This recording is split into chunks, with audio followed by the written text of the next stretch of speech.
Hi everyone, welcome to my channel. ඉතින් ඔයාලට කොහොමද? ඔයාලා පරිස්සමින් ඉන්නවද? අපි මේ නොවැම්බර් මාසේ ට්‍රිප් එකක් ගියා. ට්‍රිප් එක ඇත්තටම යන්න නම් ලෑස්ති වුණේ ජැෆ්නා. ලොකු ප්‍රශ්නයක් නිසා අපිට අනුරාධපුරයට විතරක් ගිහිල්ලා එතනින් ට්‍රිප් එක ඉවර කරන්න වුණා. අපි ට්‍රිප් එක ගියේ හරියටම නොවැම්බර් 20. 20 පාන්දර තමයි ගියේ. ඉතින් ට්‍රිප් එක අපි කීප දෙනෙක් එකතු වෙලා තමයි ගියේ. අපේ ගෙදරින් අම්මයි මමයි තාත්තයි තමයි ගියේ. ඉතින් මුලින්ම අපි ගියේ මෙන්න මේ හලාවත මොන්නේශ්වරම් කෝවිලට. වීඩියෝ එකේ ඉස්සරහදී මම කියන්නම්කෝ අපි ජැෆ්නා යන්න ඉඳපු ගමන ඇයි අපිට අනුරාධපුරෙන් නවත්තන්න උනේ මොකක්ද උණු ප්‍රශ්නේ කියලා. මම මේ කෝවිලට කලින් ගිහිල්ලා නැහැ. එදා තමයි මුලින්ම ගියේ. හරිම ලස්සනයි. මේ කෝවිලේ හරි ලස්සන නිර්මාණ තියෙනවා බලන්න. ඉතින් අපි වටේම ඇවිදලා ඒ ලස්සන නිර්මාණ බැලුවා.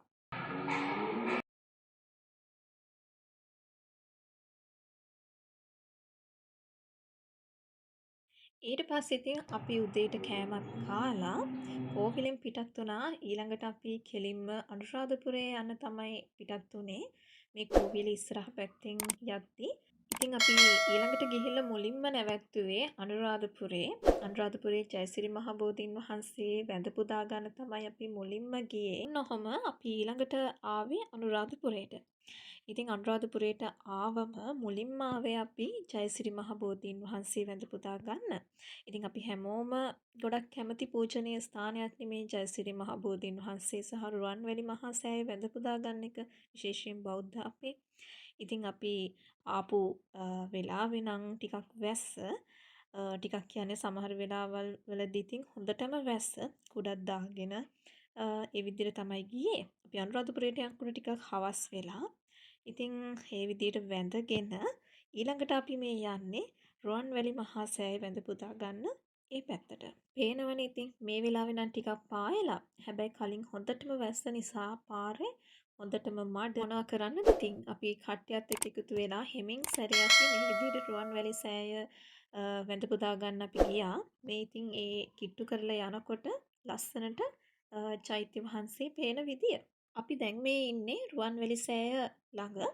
ඉතින් හොඳට හැමෝමත් එක්ක වැඳ පුදාගෙන අර කලින් දවස්වලට ගියා වගේ ඉතින් අපිට ලස්සනට බිම වාඩි වෙලා හොඳට වැඳ ගන්න නම් අවස්ථාව ලැබුණේ නැහැ. මොකද කඩින් කඩ වැස්ස නිසා, වැහැලා වතුර පිරුණ නිසා පේනවනි වතුර වලවල් තැනින් තැන තියෙනවා. ඉතින් ඒ විදිහට වැඳ ගන්න නම් බැරි වුණා. ඒත් අපි අම්මයි මමයි තාත්තයි අපි මේ අනිත් අයත් එක්ක චෛත්‍ය වටේ ඇවිදින තමයි. ඊළඟට බලන්නකෝ මෙන්න මෙතන හරිම ලස්සනයි නේද? බලන්නකෝ එතන මාර නිදහස් තැනක්.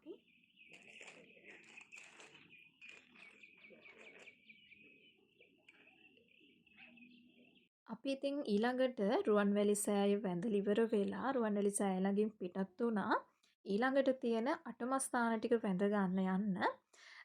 එතෙන්දී අපි මුලින්ම ගියේ තූපාරාමයේ වැඳ පුදා ගන්න. මේ තූපාරාමයේ ළඟට ඇතුළත් වෙනකොට මේ යන අවස්ථාවේ මොනා කරන්නද ඉතින් එදා වැස්ස දවසක් නිසා හැම තැනම මඩ වෙලා වතුර අර කලින් දවස්වලට අපි යනකොට තිබුණ විදියට නෑ ඉතින්. ඔන්න අපි ඊළඟට ආවා තූපාරාම චෛත්‍යය වැඳ ගන්න. දැන් චෛත්‍ය වටේ යන ගමන් ටිකක් වහිනවා. කලින් නම් ඇහැලා තිබුණේ දැන් පොර ගහනවා. ඒකෙන් මොනව කරන්නද? මේ අර තූපාරාම චෛත්‍ය ළඟ එළියෙන් තියෙන බුදු පිළිම වහන්සේ කෙනෙක්. අපි ඉතින් තූපාරාම චෛත්‍යයත් වැඳලා ඊළඟට පිළිවෙලට ඉතින් තියෙන අටමස්ථාන ටික වැඳ පුදා ගන්න ගියා. ඒ යනකොට බලන්නකෝ එළියේ තියෙන ලස්සන. ඇත්තටම ඉතින් එදා දවසේ වැස්ස දවසක් නිසා හොඳටම වැහැලා ගස් කොළන් ඇත්තටම මාරම ලස්සනයි. මාරම ලස්සන පරිසරයක් එක්ක තමයි තිබුණේ. ඉතින් ඒ සුන්දරත්වයේ බලන ගමන් අපි ඉතින් ටිකෙන් ටික ඊළඟ තැන්වලටත් ගියා. ඔයාලට කියන්න බැරි වුණානේ. අපි ජැෆ්නා යන්න ඉඳපු ට්‍රිප් එක, ඒ කියන්නේ අපේ දවස් 4-5 ට්‍රිප් එක ඇයි අනුරාධපුරෙන් එක දවසකින් නතර කරන්න උනේ කියලා. ඇත්තටම අපිත් එක්ක ට්‍රිප් එකේ ගියපු මාම කෙනෙක් අනුරාධපුරේ ජයසිරි මහ බෝධීන් වහන්සේ රුවන්වැලි සෑය අටමස්ථාන ටික වැඳලා අපි නවතින්න කියලා ආපු තැනට ආවට පස්සේදී heart attack එකක් හැදිලා ඒ මාම කෙනෙක් වැටිලා තිබුණා. එයා හොස්පිටල් එකට එක්කන් ගියා. නමුත් ඒකන් ගිහිල්ලා ටිකකින් එයා නැති වෙලා තිබුණා. ඒ කියන්නේ එයාට heart attack එකක් හැදිලා තියෙන්නේ. ඉතින් ඇත්තටම ඉතින් අපේ ගමේ මාම කෙනෙක් අපිත් එක්ක ගියපු කෙනෙක්ට ඉතින් එහෙම කරදරයක් වුණාම අපිට ඉතින් පස්සේ ට්‍රිප් එක යන්න ඉතින් ඇත්තටම බෑනේ. ඉතින් අපේ ට්‍රිප් එකේ හැමෝම එක කතා වෙලා අපි එතනින් ට්‍රිප් එක නවත්තන්න තීරණය කරා.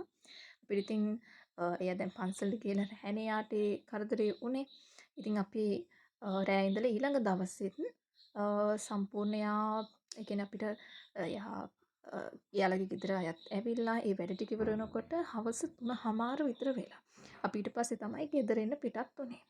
මොනා කරන්නද ඉතින් අපි සමහරලාට සමහර දේවල් හිතන විදියට බලාපොරොත්තු වෙන විදියට වෙන්නේ නැහැ. ඒක ඉතින් අපි හැමෝටම මාරම ෂොක් එකක් වුණා. මොකද අපිත් එක්ක ට්‍රිප් එකේ මාර විනෝදෙන් ගියපු මාම කෙනෙක් අපිට බීමත් අරන් දීලා සින්දු කියලා නටලා එහෙම විනෝදෙන් ගියපු කෙනෙක්ට මෙහෙම කරදරයක් වෙලා කියලා එක පාරටම ආරංචි වුණාම ඉතින් කාටද ෂොක් එකක් වගේ දුක හිතෙන්නේ නැත්තේ. ඉතින් අපි මොනා කරන්නද? ඉතින් අපි එතෙන්ට වෙලා ඉඳලා ගෙදර ඇත් ආවට පස්සේ එයාගේ වැඩ ටික සම්පූර්ණ ඉවර වුණාට පස්සේ තමයි අපි එතකන් නැවතිලා හිටපු තැන ඉඳලා අපි හැමෝම ඉන්න පිටත් උනේ. මේ හැම වීඩියෝ එකක්ම අපි ගත්තේ ඒ කරදරේ වෙන්න කලින්. ඒ කියන්නේ අපි මේ අටමස්ථාන වඳින්න යන අවස්ථාවේ තමයි මේ වීඩියෝස් ගත්තේ. ඉතින් කොහොම හරි තුඩුවේ ඉඳලා පේදුරු තුඩුවට යන්න ගියපු අපේ ගමන අපිට එතනින් නවත්තන්න සිද්ධ වුණා. හැබැයි ඉතින් හැමෝම කතා වුණේ සමහර විට අපි මේ ට්‍රිප් එක ගියා නම් ඒ කියන්නේ අපි නොවැම්බර් 20 නේ ගියේ. ඉතින් මේ ට්‍රිප් එක අපි එතනින් එහාට ගියා නම් අර දිත්වා සුලිකුණාටුවත් එක්ක ලංකාවට සිදුවුණු මේ ස්වභාවික ආපදාවට අපිටත් සමහර විට කොහේ හරි කොටු වෙන්න තිබුණා, මුණ දෙන්න සිද්ධ වුණා. ඉතින් හැමෝම කතා වුණේ සමහර විට ඒ ලොකු අනතුරකට මුණ දෙන්න තිබුණු අවස්ථාවක් වැළකීලා අපි ආපහු හරවල ගෙදර එවන්නත් ඇති කියලා. ඉතින් ඔන්න ඔය විදියට අපිට අපේ ට්‍රිප් එක එතනින් නවත්තලා හැමෝටම ඉතින් ගෙදර එන්න සිද්ධ වුණා. දුකයි. ඒත් ඉතින් මොනා කරන්නද? සමහර විට වෙන්න තිබුණු ලොකු ප්‍රශ්නයක් එතනින් නවතින්නත් තිබුණා කියලා හැමෝම හිතුවා. එහෙනම් ඉතින් අලුත් වීඩියෝ එකකින් ඉස්සරහදී හමු වෙමු.